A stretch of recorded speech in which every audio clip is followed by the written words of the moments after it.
Hello everybody and welcome to what I call a talk series about the models of wooden railway, Thomas and Friends. So today I'll be talking about Flying Scotsman, one of my favorites. This is the new 2013 model. And I shouldn't say new because it's already 2015, so it's not really that new, but I just say it's new. Because the Flying Scotsman is actually rare, but not anymore because he's a re-release. So I'll start with the front. So as you can see, he has a lot of detail, which is very nice. You can see Flying Scotsman, he's signed on both sides. And then he has like his windows.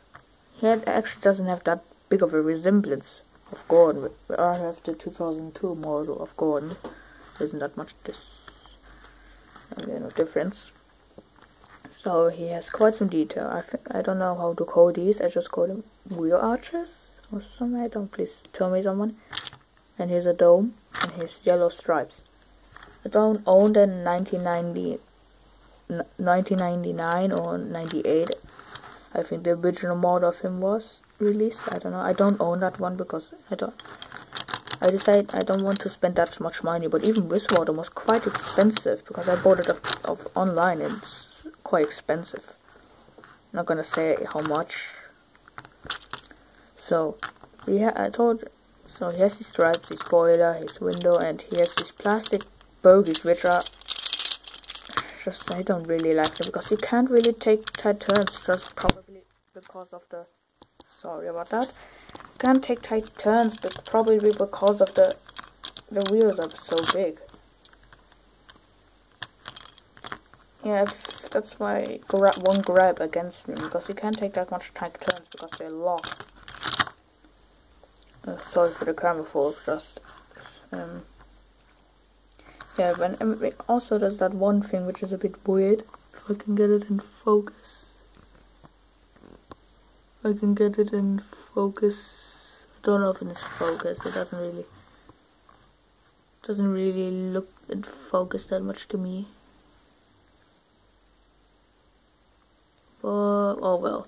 But you see, it says Mainland Railway, and it's the British Railway logo. And I find it a bit disappointing. Is the mainland like London and onwards? Because I think the mainland is like overseas, quite somewhere else, and not in London. It's always a bit one thing that confuses me about him. Maybe the mainland is London and onwards, because I think it's always quite mentioned. But like when in newer episodes, I see like the ancients mention the mainland. They look over at the sea, which is like where the mainland would be. It's like completely somewhere different else, somewhere else. Excuse me.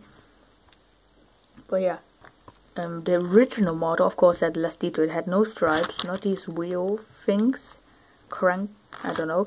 I think it doesn't have this, and that was just a circle I've seen on most models. So I think, so yeah, he was a bit plain but simple, and his face was slightly smaller. I actually like his face; it's bigger. Maybe for some who own the older one, they think it's out of proportion or something like that, but I think it's okay. Yeah. So what I don't like is that the wheels are so big, so he can't take tight turns. Well, then I really like him, and his big wheels are quite a nice thing. And so his tenders.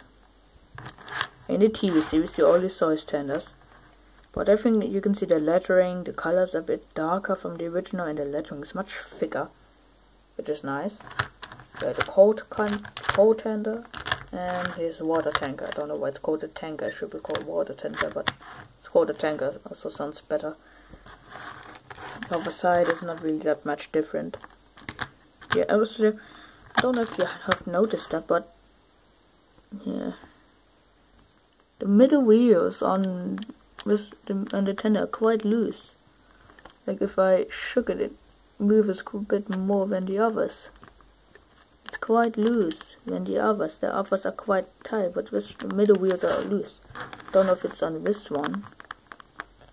Yeah, even on this one. I think on the small, on like 6 axle engines, the middle wheel is sort of loose. I don't know why that is. But yeah, I don't have much time to say now. I think I have to now end this. And this is my talk of the Flying Scotsman.